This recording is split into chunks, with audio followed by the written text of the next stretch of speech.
ধারাবাহিক আগুন লাগার ঘটনায় সামাজিক যোগাযোগ মাধ্যমে প্রশ্নের ঝড় উঠছে।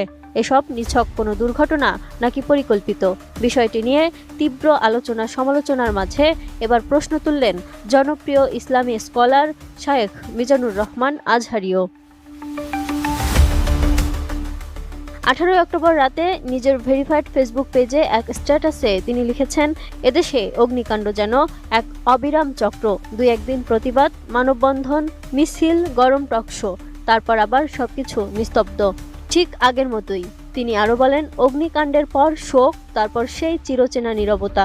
এগুলো কি নিছক দুর্ঘটনা, কেবলই অবহেলা আর অব্যবস্থাপনা, নাকি এর পেছনে লুকিয়ে আছে কোনো গভীর ষড়যন্ত্র?